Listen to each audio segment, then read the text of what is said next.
Hi అండి, అందరికీ నమస్తే.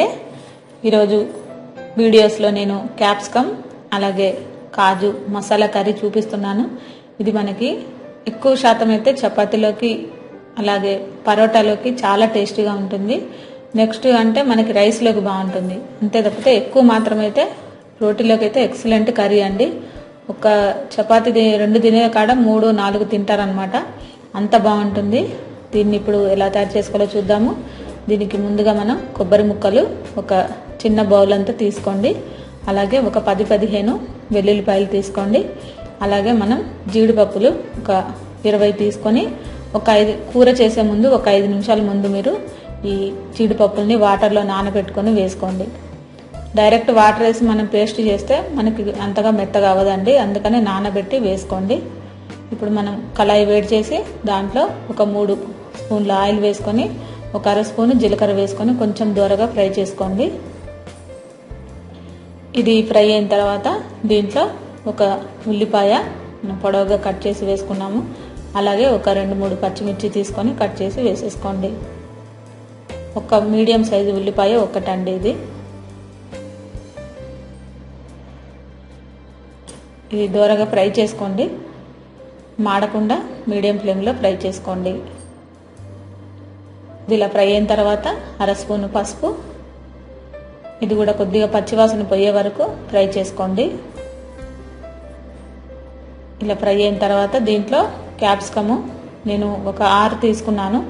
6 కానీ 7 కానీ క్యాప్సికమ్ తీసుకొని లోపల గింజల్ని తీసేసి, మరి మొత్తం తీసేయని అవసరం లేదండి, కొన్ని గింజల్లాగా మనకి గట్టి పదార్థం ఉంటుంది కదండి, అది తీసేయండి. తీసేసి మీరు కాడలు తీసేసి కట్ చేసి వేసేసుకోండి. మూత పెట్టేసి ఒక 2 నిమిషాల పాటు మీడియం ఫ్లేమ్లో మీరు ఆయిల్లోనే ఫ్రై అవ్వనివ్వండి. కొద్దిగా పచ్చివాసన పోతే సరిపోతుంది. ఇప్పుడు మీరు 1 స్పూను కారం, పచ్చిమిర్చి వేసాం కాబట్టి చూసి వేసుకోండి. కారం కొంచెం స్పైసీగానే బాగుంటుంది కర్రీ.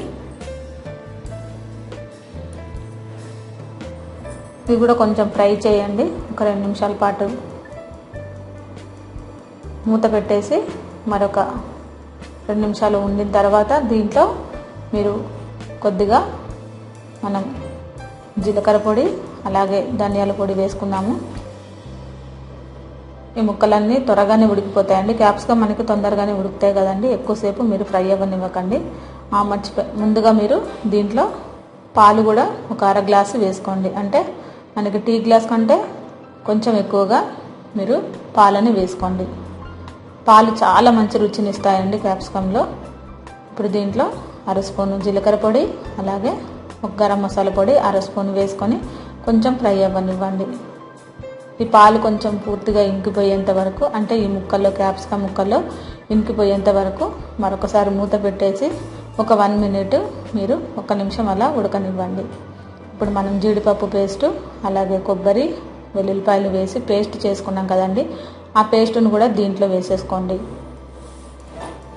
ఈ పేస్ట్ని మనం కొద్దిగా వాటర్ వేసి ఉడికించాలండి, పచ్చివాసన పోయేదాకా. మీరు ఇప్పుడు మిక్సీ పట్టుకున్న ఆ బౌల్లోనే కొంచెం వాటర్ వేసి ఒక 1/2 గ్లాసు వాటర్ వేసేసి దీంట్లో వేసేయండి. ఇప్పుడు ఈ వాటర్ అంతా కొంచెం ఇంకిపోయేంత వరకు ఈ మసాలాలో మనకి ఆయిల్ పైకి వచ్చేంత వరకు ఉడికించుకుంటే సరిపోతుంది. లో ఫ్లేమ్లో దీన్ని ఒక 5 నిమిషాలు అలా ఉండనివ్వండి. ఆయిల్ మనకి పైకి వస్తుంది. అప్పుడు దీంట్లో మనం కూర మనకి పచ్చివాసన పోయినట్టుగా తెలుస్తుంది. కరివేపాకు కూడా కొంచెం వేసుకోండి. మరొకసారి మూత పెట్టేయండి.